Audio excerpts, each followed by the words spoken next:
Hello again. Now, I want to talk to you about persevering. When you're collecting, sometimes you need to persevere and badger and pester to come to a happy conclusion.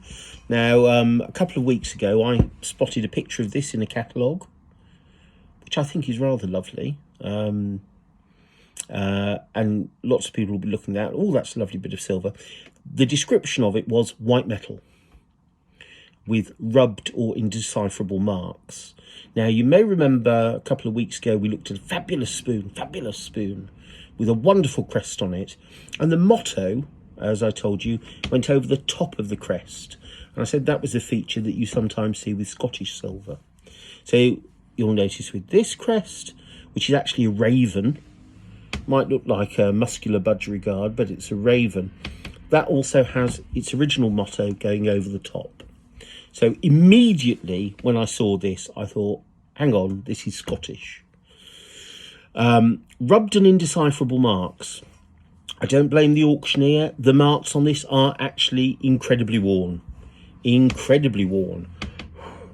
But there was no picture of them. So despite the fact, we'll look at those in close-up, despite the fact that the auctioneer thought it was a fool's errand, I badgered and eventually they sent me a picture of the marks. And the first thing I could tell was that there were 3 marks. Now, if this were made in London in the 18th century, and it's clearly an 18th century form and decoration and crest, it would have 4 marks. Maker's mark, standard mark, date letter, leopard's head. If it was made later, it would have 5. You would then get the duty mark.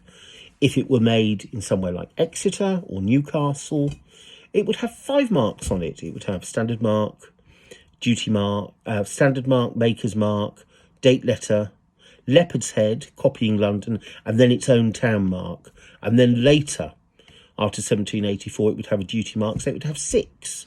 So just having 3 marks tells you something. This is if you understand and begin to learn and study hallmarks. 3 marks meant it was definitely Scottish. In Edinburgh, you get a maker's mark, you get the deacon's mark, you get the date letter, and you get the Edinburgh town mark. So you get 4 marks there. Provincially, you get 3. And there are various places you get 3. Glasgow, you will often have a maker's mark repeated twice and a town mark, or vice versa. But in this case, there were 3 distinctly different punches. So it's not Glasgow repeating a punch twice. Aberdeen.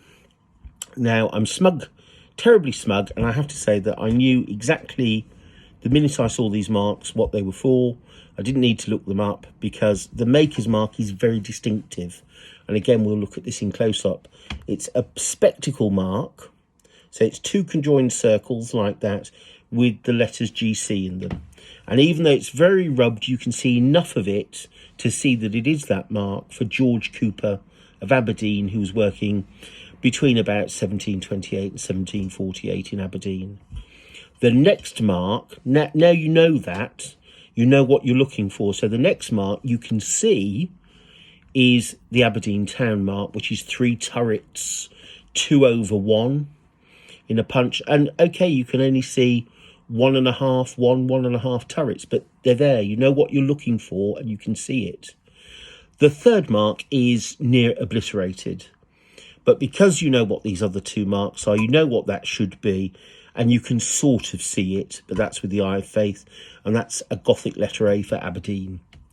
So all the punches were there. So this immediately transformed what was in a catalogue as a white metal waiter into a very rare, because pieces of hollowware, pieces of table silver from Aberdeen from this early period are extremely rare.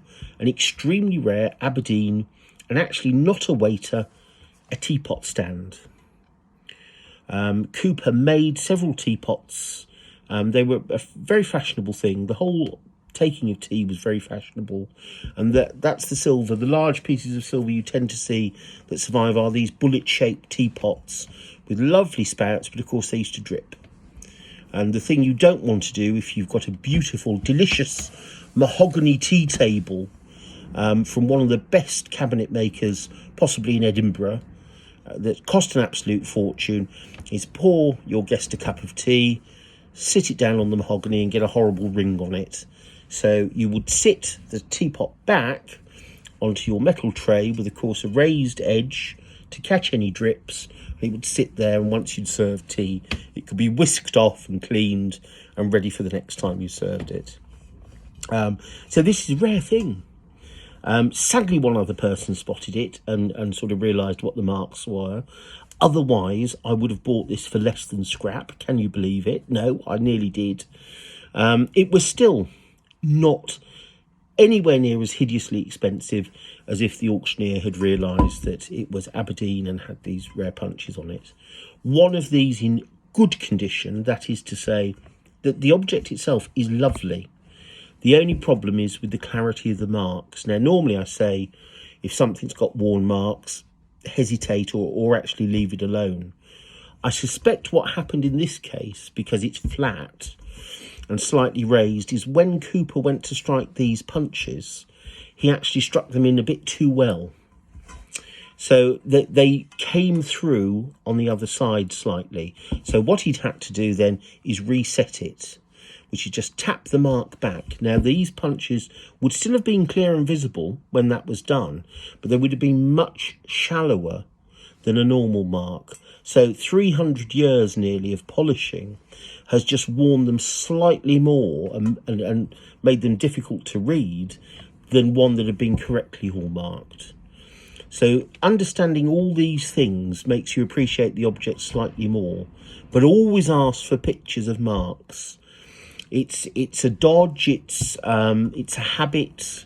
It's not a good habit, but sometimes with auctioneers and dealers and people selling online, if they can't make a mark out or they don't know where to start, they'll just go, it's indecipherable, or it's rubbed, or there's no point showing it to you, can't make out what it is.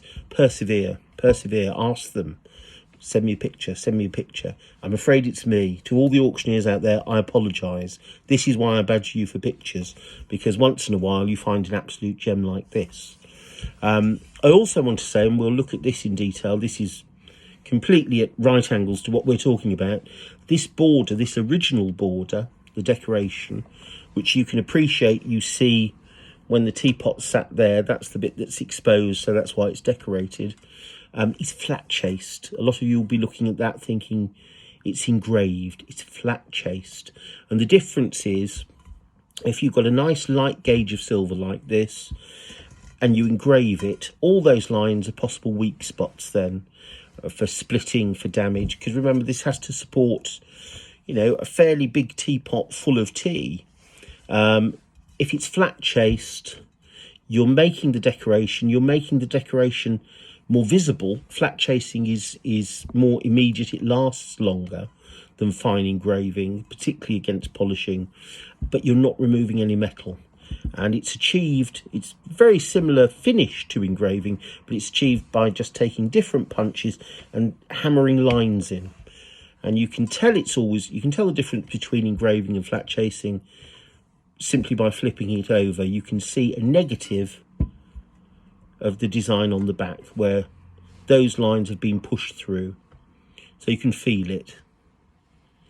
But what I would say is lots of things are later flat chased. When that happens, this flat chasing, you'll notice that this is still a lovely flat, smooth, even surface. This flat chasing begins to distort the field of the metal. It bows a little bit more and things happen. So be wary of that, but that's absolutely spot on right. So I'm happy to show you that. We'll look at all the little features in detail. I'll talk you through them. But do persevere when you're collecting in asking for hallmarks, and don't discount things because they have got worn marks. Most things, yes, because it just means they're in tired condition. But sometimes there is a reason for it, and the object itself can be glorious as this is. So until next week, or the week after, because it is Christmas, so I might take a break. But until then, the next time I see you, good antiques hunting, and goodbye.